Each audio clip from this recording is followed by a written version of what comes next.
Sophia Gubaidulina is an important and amazing composer, and I think it would be great if her music was more widely known in the United States than it is. We had done a portrait of her music 11 years ago, and I really thought that it was a good time to revisit her music. It'll be 10 years to the month in February of 2013 that we very first started working with the International Contemporary Ensemble, and 10 years that I've been working with Claire and that I've known Claire. It's been amazing to have had these 10 years working together and to have built this collaborative relationship where we're working together regularly on composer portraits both here in New York and in Boston. And it's been so much fun to see how that ensemble has developed and blossomed, and now they're playing in venues internationally all over the world.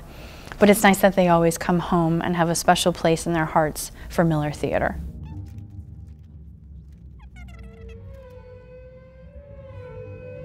Like 5 different gestures, and this is the whole movement. So this is all strings. My name is Rebecca Heller, and I'm the bassoonist for the International Contemporary Ensemble.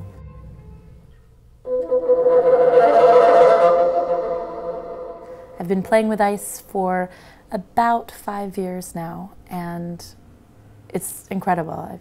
I'm so happy to be playing new music and with such incredibly talented and wonderful people. I first started playing the bassoon when I was 9, which is incredibly young to play the bassoon. My fingers couldn't reach all the keys. It was in fact taller than I was at that time. My mother was a flutist and a singer, not professionally, but very talented. And she would tell me all these stories about how many people played the flute. And, you know, after absorbing this for many years, I decided that this sounded devastatingly unoriginal and that I really needed to play something that nobody else played. The bassoon concerto is an amazing piece. It's an unusual and interesting instrumentation. It's a concerto for bassoon, which maybe isn't the most common instrument featured in concerti, and it features lots of low strings. It's very unusual instrumentation, actually. It's for solo bassoon, accompanied, instead of by orchestra or by chamber orchestra, accompanied by 4 cellos and 3 double basses. It's incredibly rumbly, low sound.